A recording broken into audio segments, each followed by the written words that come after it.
What's going on, YouTube? We're back at it. We went and picked up a set of Pioneer CS-K535s, 1991 model. This video is just going to focus on diving into them and just kind of see what's going on.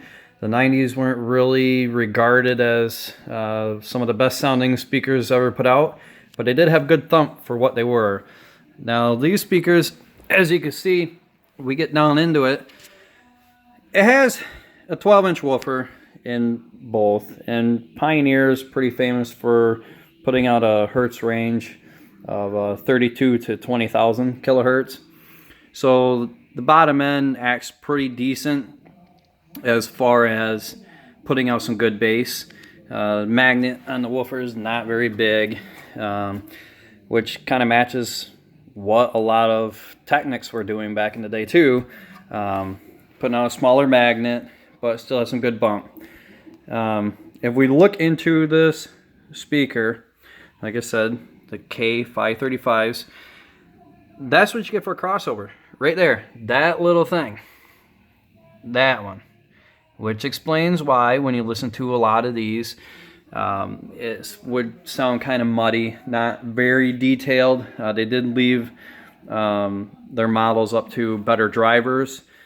This mid-range and this tweeter, as you notice, is kind of tan.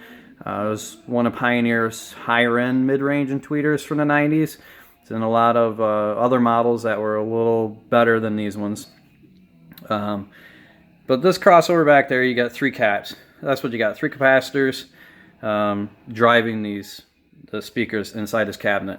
A lot of people make or run the mistake, and I see this all the time, they get cabinets like this and they all of a sudden start jamming polyfill in there, trying to get deeper bass, smoother bass out of it.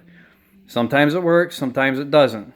What you need to know is when you start jamming the box full of filling, it changes the hertz of the box. So you really have to be careful of that, especially in these speakers like this, these high production speakers.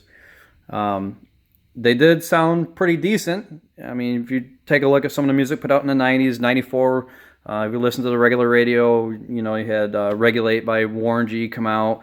A lot of rap and hip hop came out. A lot of well-known party music came out that relied off bass and not detail in the music.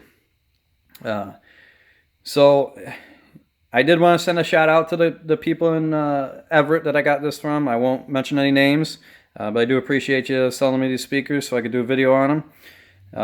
And I did say that I was going to leave these alone, but if anyone's ever watched my channel, I'm probably not going to do that. I'm going to actually put a real crossover in there, and we're going to change the sound of this just enough to where it's going to be a lot better.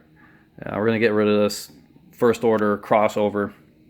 It's a little sad excuse of a crossover. We're going to put something a lot better in there. My order is coming. It's on the way. It did get held up because of weather. So eastern states are getting hammered with some snow again. One thing I did want to point out, guys, I went and picked up these speaker cables here. These things are nice. If you get an opportunity, go on Amazon. Pretty cheap. It's $25 for a set. If you have any Easy Connect networks on older speakers, these things work wonders. I was getting sick of getting my fingers jammed with copper stranded wire, much like I'm sure everyone else has done. You know, we don't go get speaker wire and go buy the end clips for it. Never really have. So I was on Amazon poking around, and I did find these cables for fairly cheap, and they fit the old Easy Connect networks, so I picked up a pair. I actually picked up an extra one, and I might do a giveaway later on my channel and give that set away. They're very nice. I do like them. I don't get caught up in the whole gold-plated aspect of everything.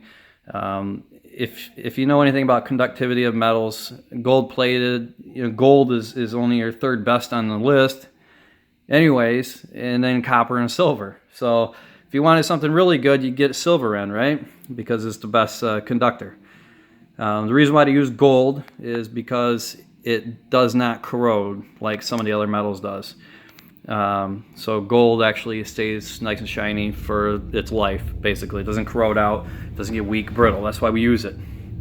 But I just wanted to dive into these Pioneer speakers, and I will be putting out a video. Stay tuned for a sound demo of it is the way it is now, and then I'll do a video of when I get the new crossovers in that are in the mail right now, and we're gonna, you know, I'll show you what it sounds like when you put a real crossover in it and dial these things in. It sounds really good. So that is it. Stay tuned. If you like the videos, subscribe down below, hit the bell button for any updated videos. Thanks, guys.